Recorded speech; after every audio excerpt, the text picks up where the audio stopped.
اور ان کو اپنی تاریخ پر اپنے اوپر بڑا فخر تھا کہ ہم انبیاء اکرام کی اولاد میں سے کثرت سے ہمارے اوپر انبیاء آئے ہیں. تو اللہ کہہ رہے تم میرا وہ وعدہ پورا کرو جو تم نے آخری نبی زمان جب آئیں گے تو اس پر ایمان لانے کے بابت کیا تھا, اور میں تمہارے اس عہد کو پورا کروں گا کہ تمہارے وہ بوجھ اتار دوں گا, تمہاری غلطیوں کو معاف کر دوں گا, اور تمہیں دوبارہ عروج دوں گا, اور تمہارے وطن میں تمہیں واپس پھر آباد کروں گا جو تمہارے آباء و اجداد کی زمین تھی.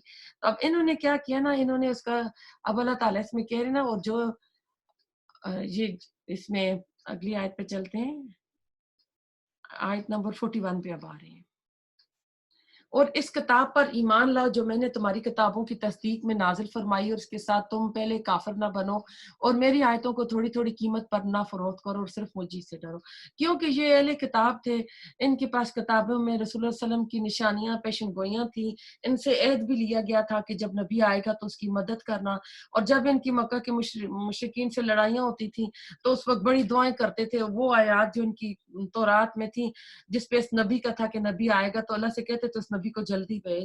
تو اللہ تعالیٰ کہہ رہے ہیں کہ وہ نبی تو اب آ گیا ہے, اور اس نبی کو تم پہچانتے بھی ہو, تو قرآن کی طرف اور نبی صلی اللہ علیہ وسلم کی بے کی ضمیر جا رہی ہے. تو یعنی تم نے پھر کیا کیا کہ تم نے میری آیتوں کو پہلے کافر نہ بنو, یعنی تم اہل علم ہو, اگر تم نے انکار کیا تو پہلے پھر تم بنے, کیونکہ تمہیں تو بتا دیا گیا تھا. اور حق کو باطل کے ساتھ غلط ملت نہ کرو, نہ حق کو چھپاؤ, تمہیں تو خود اس کا علم ہے. اب حق کیا ہے؟ قرآن اور رسول, تم اس کو جانتے ہو. اس کے بارے میں آتا ہے کہ یعرفون کما یعرفون ابناءکم, یہ نبی صلی اللہ علیہ وسلم کو ایسے جانتے تھے جیسے اپنے سکے بیٹوں کو جانتے ہیں. اور نماز قائم کرو, زکوٰۃ دو, رکوع کرنے والوں کے ساتھ رکوع کرو. اس سے پتہ چلتا ہے کہ نماز رکوع یہ جو تھی پہلی امتوں میں بھی نماز موجود تھی. کیا لوگوں کو بھلائی کا حکم دیتے اور خود اپنے آپ کو بھول جاتے ہو, باوجود یہ کہ تم کتاب پڑھتے ہو, کیا اتنی بھی تم سمجھ نہیں رکھتے ہو؟ تو یعنی جو کہتے ہو دوسروں کو اس کے اوپر خود بھی عمل کرو, تو یہ وہ کام نہیں کرتے تھے. اب یہ والا وَاسْتَعِینُوا بِالصَّبْرِ وَالصَّلَاةِ وَإِنَّهَا لَكَبِیرَةٌ إِلَّا عَلَى الْخَاشِعِینَ, اور صبر اور نماز کے ساتھ مدد طلب کرو. یہ چیز مشکل ہے, مگر جو ڈرنے والے ہیں ان کے اوپر یہ چیز مشکل نہیں ہے.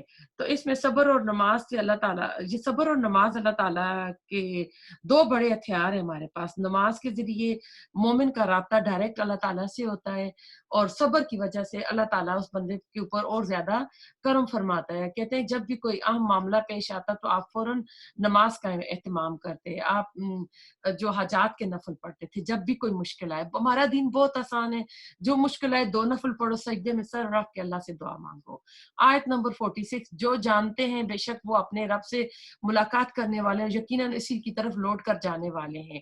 اے اولاد یعقوب, میری اس نعمت کو یاد کرو, میں نے تم پر انعام کیا اور میں نے تمہیں تمام جہانوں پر فضیلت دی. اس دن سے ڈرتے رہو جب کوئی کسی کو نفع نہ دے سکے گا, اور نہ ہی اس کی بابت کوئی سفارش قبول ہوگی, اور نہ کوئی بدلہ اس کے وس لیا جائے گا, اور نہ وہ مدد کیے جائیں گے.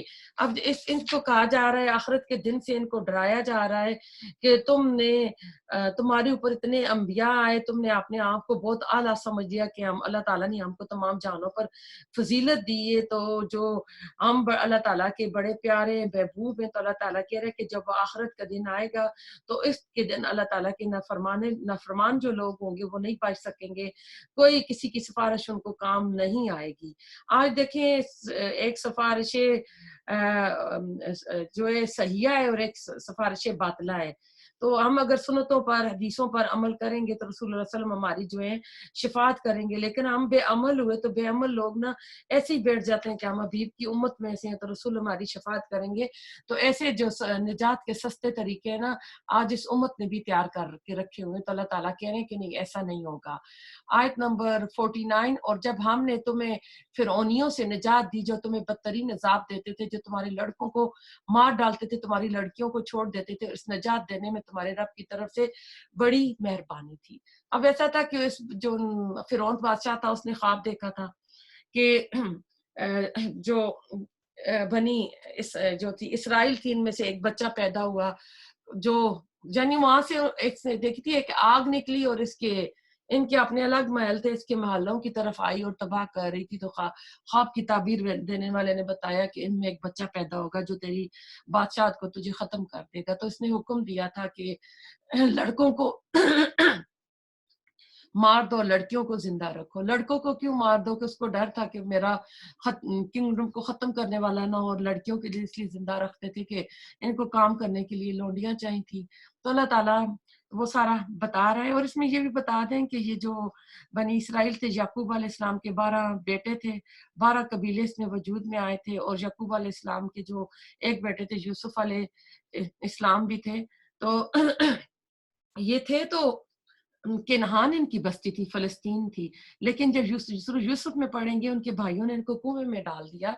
تو ایک قافلہ آ رہا تھا، وہ یوسف علیہ السلام کو لے کر مصر چلے گئے۔ تو یوسف علیہ السلام تو مصر میں تھے، جب بڑے ہوئے تو ایک قحط آتا ہے، ان کے بھائی اب ان کی حکمت عملی سے یہ فوڈ جو ہے بچا لیتے ہیں۔ تو جب قحط کے دنوں میں دور دور تک پتہ چلتا ہے کہ مصر میں تو خوراک ہے، تو لوگ لینے آتے ہیں، ان کے بھائی تو پہچان لیتے ہیں، تو بھائیوں کو بلاتے ہیں، تو ان کے بھائی، ان کے جو خاندان والے سارے پھر یہ مصر میں آ جاتے ہیں۔ تو اس طرح یہ آئے تو تھے شاہی مہمان بن کر، لیکن بعد میں وقت گزرنے کے ساتھ ساتھ یہ مصر میں جو غلام بن گئے۔ آنا ان کا جو ہے رائل گیسٹ ہے، لیکن اب یہ غلام بنے ہوئے۔ پھر اللہ تعالیٰ موسیٰ علیہ السلام کو بھیجتے ہیں ان کی نجات کے لیے، ان کو فرعونیوں سے نجات دلانے کے لیے موسیٰ علیہ السلام آتے ہیں۔ تو یہ بڑا لمبا ٹائم اس میں گزرا ہے، تو یہ اس طرف اللہ تعالیٰ اشارہ کر رہے ہیں کہ ہم نے تمہیں فرعونیوں سے نجات دی تھی۔ اور پھر اس میں فَإِذْ فَرَقْنَا بِكُمُ الْبَحْرَ فَأَنْجَيْنَاكُمْ فَأَغْرَقْنَا آلَ فِرْعَوْنَ وَأَنْتُمْ تَنْظُرُونَ، کہ جب ہم نے تمہارے لیے دریا پھاڑ دیا اور تمہیں اس سے پار کرا دیا، اور فرعونیوں کو تمہاری نظروں کے سامنے ڈبو دیا۔ ایک بادشاہ تھا، وہ بادشاہ بھی وہ تھا جو کہ خدائی کا دعویٰ کر رہا تھا، بڑی بڑی فوجیں تھیں، ذیل اوتاد کے اس کے آتے ہیں کہ زمین کے ہر طرف اس نے وہ خیمے لگتے تھے اس زمانے میں، جو بھی اس کی فوج ہوتی تھی جگہ جگہ، تو ان کی میخوں کے نشان پوری زمین پہ ہوتے تھے پورے مصر میں۔ لیکن اس پوری اتنی جو پاورفل سلطنت تھی، اللہ تعالیٰ نے اس کو ڈبو دیا تھا۔ اللہ تعالیٰ نے اس طرف کیا ہے۔ پھر اللہ تعالیٰ وہیں پہ اب یہ پوری سٹوری جب ہم سورۃ قصص، سورۃ شعراء میں جائیں گے، سیکوینس کے ساتھ ہم پڑھیں گے، تو اللہ تعالیٰ بتا رہے ہیں کہ پھر جب یہ وادی تیہ میں آ جاتے ہیں، صحرائے سینا میں، تو اللہ تعالیٰ موسیٰ علیہ السلام کو بلاتے ہیں، اور ہم نے حضرت موسیٰ علیہ السلام سے 40 راتوں کا وعدہ کیا، پھر تم نے اس کے بعد بچڑے کو پوجنا شروع کر دیا اور ظالم بن گئے، کیونکہ سال آ سال فرعونیوں کے ساتھ رہتے رہتے ان کے ذہن بھی غلامی میں، کہتے ہیں نا کہ انسان کے جو ذہن ضمیر ہوتے ہیں وہ بھی اس ٹائپ کے بن جاتے ہیں، تو وہ بھی نا ان کے ذہنوں سے گاؤ پرستی، گائے کی جو تھی وہ نکل نہیں سکی۔ جیسے انڈیا پاکستان اکٹھا تھا پہلے، تو جب پارٹیشن ہوئی تو آنے کے بعد ابھی تک ہمارے ہاں جو رسم و رواج ہیں وہ والے چل رہے ہیں۔ تو اللہ تعالیٰ کے لیکن ہم نے باوجود اس کے پھر بھی تمہیں معاف کر دیا تاکہ تم شکر ادا کرو، اور ہم نے موسیٰ علیہ السلام کو تمہاری ہدایت کے لیے کتاب اور معجزے عطا فرمائی ہے۔ جب موسیٰ علیہ السلام نے اپنی قوم سے کہا کہ میری قوم بچڑے کو معبود بنا کر تم نے اپنی جانوں پر ظلم کیا، اب تم اپنے پیدا کرنے والے کی طرف رجوع کرو اور اپنے آپ کو آپس میں قتل کرو، تمہاری بہتری اللہ تعالیٰ کے نزدیک اسی میں ہے۔ تو اس نے تمہاری توبہ قبول کی، وہ توبہ قبول کرنے والا اور رحم فرمانے والا تھا۔ اب ایسا تھا موسیٰ علیہ السلام تو 40 دن کے لیے چلے گئے تھے، انہوں نے پیچھے ہارون علیہ السلام جو تھے اس کو آپ اپنا جانشین بنا کر گئے تھے، لیکن وہ نرم طبیعت کے مالک تھے۔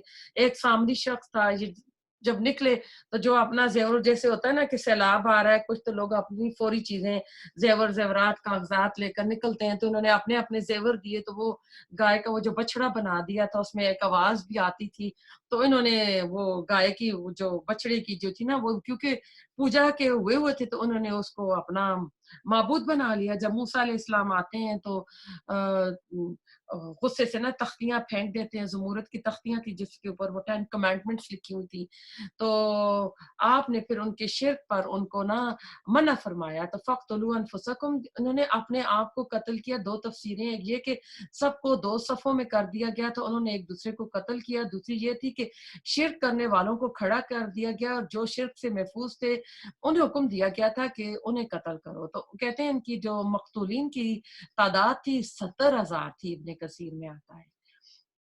آیت نمبر 55 میں چلتے ہیں۔